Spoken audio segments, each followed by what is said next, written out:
नाना classes दोस्तों, नाना classes के YouTube channel पे आपका स्वागत है। आज है 9 मई 2020 और 9 मई 2020 के जितने भी most important Rajasthan current affairs के क्वेश्चन बनते हैं आज हम उनका डिस्कस करेंगे। पूरा वीडियो ध्यान से देखना और लास्ट में मैं आपसे क्वेश्चन पूछूंगा जिसके जवाब आपको कमेंट बॉक्स में देने हैं। दोस्तों वीडियो अच्छा लगे लाइक शेयर कर देना। अगर आप चैनल पर नए हैं तो इसको सब्सक्राइब करना। PDF आपको इसकी नाना क्लासेज चैनल टेलीग्राम पे प्राप्त हो जाती है। धारगढ़ नाना क्लासेज ग्रुप पे लगभग 5400 विद्यार्थी जुड़े हुए हैं। उस नाना क्लासेज ग्रुप आपको ज्वाइन करना है। तो पहला क्वेश्चन देखिए, बेलारूस में आयोजित अंतर्राष्ट्रीय ऑनलाइन कराटे प्रतियोगिता में क्षितिज श्रीवास्तव ने कौन सा पदक जीता है। ऑनलाइन कराटे प्रतियोगिता हुई थी, उसमें क्षितिज जो श्रीवास्तव है उसने कौन सा पदक जीता है। तो क्षितिज श्रीवास्तव ने जो पदक जीता है वो कांस्य पदक जीता है। कौन सा पदक है? कांस्य पदक। मुख्य तथ्य, जयपुर के क्षितिज श्रीवास्तव ने बेलारूस में आयोजित अंतर्राष्ट्रीय ऑनलाइन कराटे प्रतियोगिता में कांस्य पदक जीता है। ध्यान रखना ये बेलारूस कहाँ पे है? यूरोप महाद्वीप के अंदर है। दूसरा क्वेश्चन, सामाजिक न्याय की राज्य स्तरीय सत्कर्ता समिति में राजस्थान के किन विधायकों को सम्मिलित किया गया है।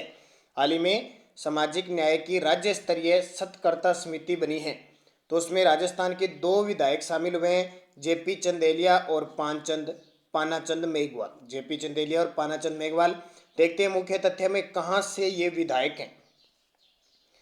तो मुख्य तथ्य इसके देखिए, केंद्र सरकार द्वारा हाथ से मेला ढोने वाले कार्मिकों के नियोजन तथा पुनर्वास अधिनियम 2013 के अनुसरण में सामाजिक न्याय तथा अधिकारिता विभाग की अध्यक्षता में गठित राज्य स्तरीय सत्कर्ता समिति में राजस्थान के 2 विधायक पिलानी झुंझुनू केंद्र है, जेपी चंदोलिया तथा अटरू 12 विधायक पानचंद मेघवाल को शामिल किया गया है। ध्यान रखना राज्य स्तरीय है ये, तो इसमें राजस्थान के 2 अलग और सदस्य भी नियुक्त किए गए हैं, लेकिन विधायकों में इन दोनों को शामिल किया गया है। तीसरा क्वेश्चन देखिए, सबसे कम बिजली की कटौती के मामले में देश में कौन सा डिस्कॉम शीर्ष पर स्थान बना पाया है। पूरे देश के अंदर बिजली कटौती के मामले में तो अपना राजस्थान का जयपुर डिस्कॉम है वो शीर्ष पर रहा है। ये जनवरी 2019 की रिपोर्ट है। तो भारत सरकार के पावर फाइनेंस कॉरपोरेशन की ओर से जनवरी 2019 के आंकड़ों के आधार पर पूरे देश की बिजली वितरण कंपनियों की रैंकिंग जारी की गई। इस रैंकिंग में जयपुर डिस्कॉम ने देश भर की बिजली वितरण कंपनियों में पहला स्थान प्राप्त किया है। ध्यान रखना बहुत इंपॉर्टेंट है। संपूर्ण राजस्थान में 3 विद्युत डिस्कॉम है। ध्यान रखना यानी विद्युत वितरण निगम कार्यरत हैं। कौन कौन से? एक आपने नाम सुना है जयपुर विद्युत वितरण निगम जिसका मुख्यालय जयपुर में है, जोधपुर विद्युत वितरण निगम जिसका मुख्यालय जोधपुर में है, अजमेर विद्युत वितरण निगम जिसका मुख्यालय अजमेर में है। तो बात है जयपुर विद्युत वितरण निगम लिमिटेड की यानी JVVNL। कई बार सीधा एग्जाम में ये आ जाता है, सीधा पूरा नाम नहीं दिया जाता। तो इसमें कौन कौन से जिले आते हैं? तो 12 जिले आते हैं। एग्जाम में बहुत बार क्वेश्चन आ चुका है, जयपुर है, जोधपुर है, इसमें कितने कितने जिले आते हैं। तो 12 जिले आते हैं।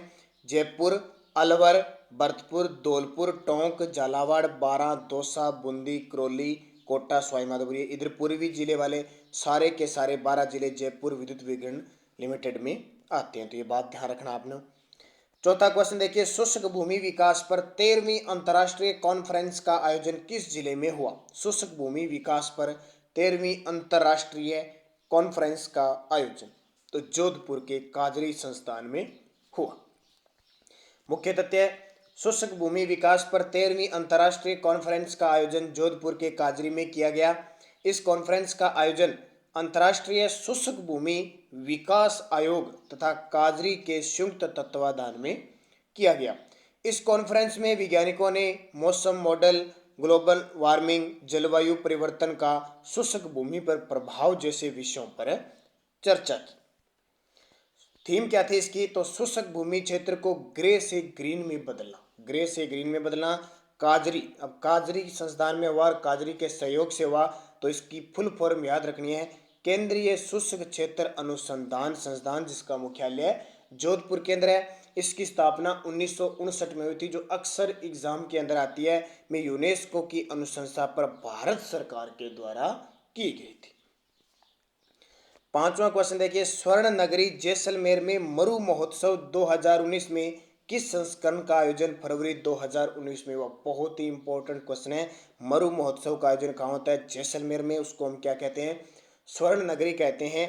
2019 में जो आयोजन हुआ था और फरवरी में होता है, ये भी ध्यान रखना। तो ये 40वां आयोजन हुआ था। मुख्य तथ्य, स्वर्ण नगरी जैसलमेर को विश्व पर्यटन मानचित्र पर पहचान दिलाने वाले मरु महोत्सव के वर्ष 2019 के 40वें संस्करण का आयोजन फरवरी 2019 में हो। तो ये संस्करण बहुत इंपॉर्टेंट है, ध्यान रखना। इस महोत्सव में साफा सिरमौर जैसलमेर जोर कार्यक्रम हुए। साफा सिरमौर और एक जैसलमेर जोर कार्यक्रम में 5000 लोगों ने एक साथ साफे बांधकर अपना नाम इंडिया बुक ऑफ रिकॉर्ड में दर्ज करवाया। बहुत बड़ी बात है, ध्यान रखना।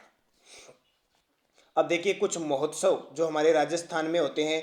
ऊंट महोत्सव बीकानेर में, हाथी महोत्सव जयपुर में, मत्स्य महोत्सव अलवर में, मेवाड़ महोत्सव उदयपुर में होता है, पतंग महोत्सव जयपुर में, ग्रीष्म महोत्सव माउंट आबू और मारवाड़ महोत्सव जोधपुर के अंदर आयोजित होते हैं। उसके अलावा दशहरा महोत्सव कोटा में, पुष्कर महोत्सव अजमेर में और शरद महोत्सव माउंट आबू। जल्दी से कमेंट करके बता दो पुष्कर महोत्सव कब आयोजित होता है, किस तिथि को आयोजित होता है, मुझे जल्दी से कमेंट करके बताओ। सारे महोत्सव मैंने आपको बता दी।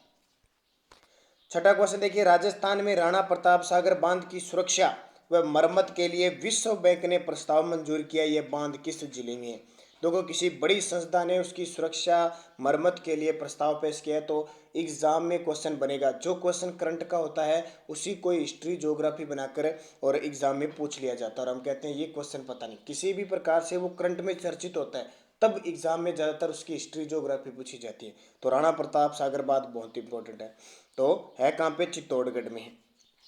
मुख्य तथ्य, लगभग 60 वर्ष पुराने चित्तौड़गढ़ में चंबल नदी पर बने प्रदेश के सबसे बड़े राणा प्रताप सागर बांध को नवजीवन देने के लिए विश्व बैंक, जो वर्ल्ड बैंक है, ने इसकी सुरक्षा, परिचालन, सुधार और रखरखाव के प्रस्ताव को मंजूरी दी है।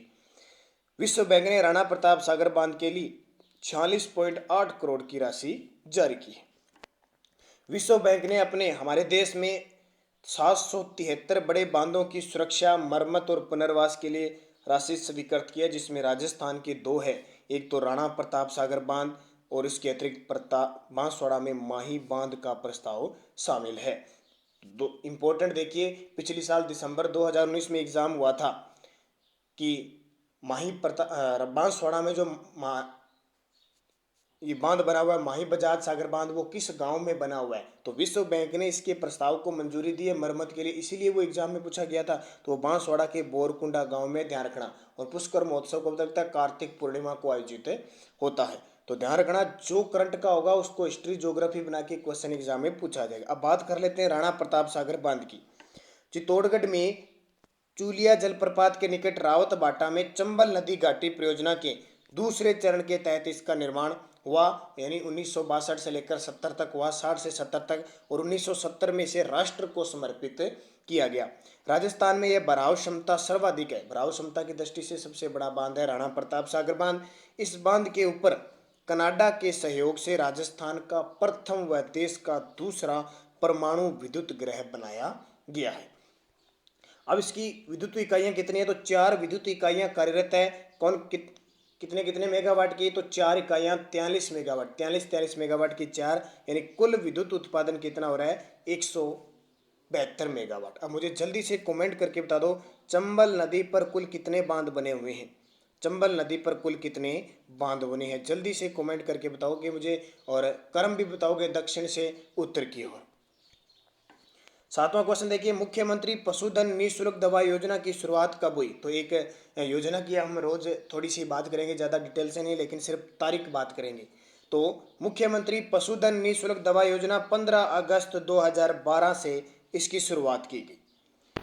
तो मुख्यमंत्री पशुधन निःशुल्क दवा योजना 15 अगस्त 2012, नई सौर ऊर्जा नीति 8 अक्टूबर 2014, आम आदमी बीमा योजना 2 अक्टूबर 2007 और भामाशाह स्वास्थ्य बीमा योजना 13 दिसंबर 2016 से लागू हुई। तो चारों ऑप्शन के 4 योजनाएं आपको बता दी गई है। अब देखिए इंडिया करंट अफेयर्स कोविड-19 की वजह से विदेशों में फंसे नागरिकों को लाने के लिए केंद्र सरकार ने कौन सा मिशन शुरू किया है? तो वो मिशन कौन सा है? वंदे भारत मिशन। कौन सा? वंदे भारत मिशन। तो 7 मई से 7 दिनों तक 12 देशों में फंसे करीब 1,93,000 भारतीयों को एयर इंडिया की स्पेशल फ्लाइट के जरिए लाया जा रहा है। वंदे भारत मिशन के तहत America, Britain, Bangladesh, Malaysia, Philippines, Singapore, UAE, Saudi Arab, Qatar, Bahrain, Kuwait और ओमान में फंसे भारतीयों को लाया जाएगा। तो बहुत इंपॉर्टेंट है, जहां भी विदेशों में फंसे हुए हैं, किस मिशन के तहत? वंदे भारत मिशन के तहत इसकी शुरुआत भी हो चुकी है। 9 नंबर क्वेश्चन देखिए, सीमा सड़क संगठन बीआरओ स्थापना दिवस कब मनाया जाता है? तो सीमा सड़क संगठन को 7 मई को मनाया जाता है। मुख्य तथ्य, सीमा सड़क संगठन बीआरओ भारत के सीमा वाले क्षेत्रों में सड़क नेटवर्क का निर्माण और मैनेजमेंट करता है। इस संगठन की स्थापना 7 मई 1960, बहुत इंपॉर्टेंट है ये, 1960 एग्जाम में बहुत बार पूछा जाता है। 7 मई 2020 को बीआरओ ने अपना 60वां स्थापना दिवस मनाया और इसका मुख्यालय कहाँ पे है? नई दिल्ली के अंदर है। अंतर्राष्ट्रीय सीमा से लगने वाले राज्यों के सामाजिक आर्थिक विकास में योगदान देना इसका मुख्य उद्देश्य है।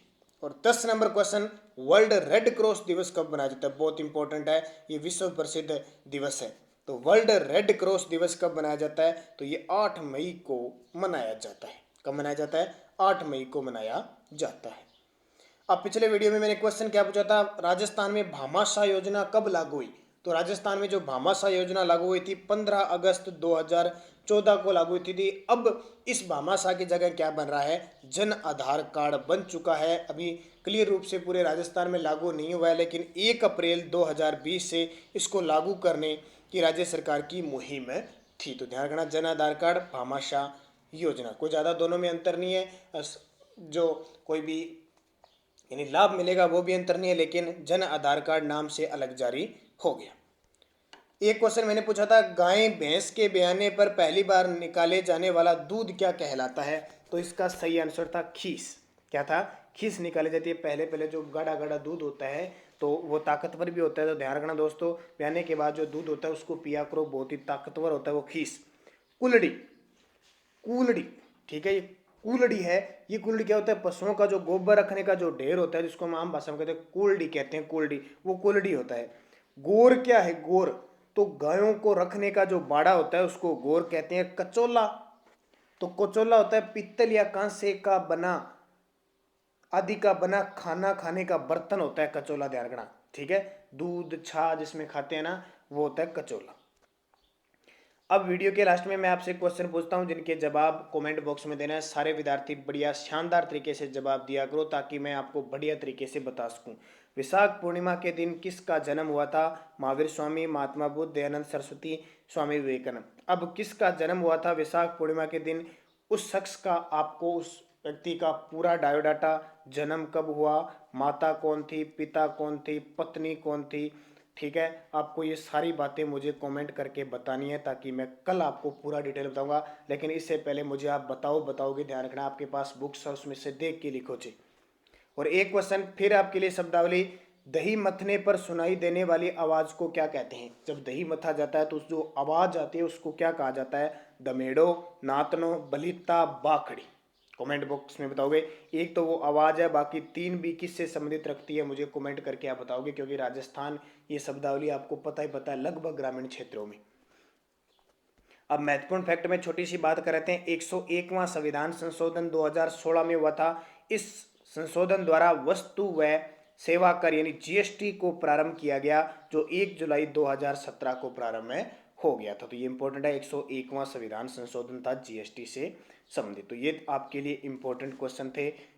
पीडीएफ इसकी 2 घंटे बाद या शाम तक जैसे भी हो, टेलीग्राम पर नानक क्लासेज जो ग्रुप बना हुआ है, कम से कम उसमें 5400 के आसपास विद्यार्थी जुड़े हुए हैं, वही ज्वाइन किया करो। ऐसे उल्टे सीधे नानक क्लासेज ज्वाइन करने से कुछ नहीं था। नानक क्लासेज स्टडी अड्डा ज्वाइन करोगे तो उसमें आपको पीडीएफ वगैरह सारा दर्शाया जाएगा, वही ज्वाइन किया करो। ऐसे ही ज्वाइन करके बैठ जाते हो वो नहीं, जो है उसमें सारा कुछ मैटर आ जाता है, उसी हिसाब से आप ज्वाइन करो। तो धन्यवाद, जय हिंद, जय भारत।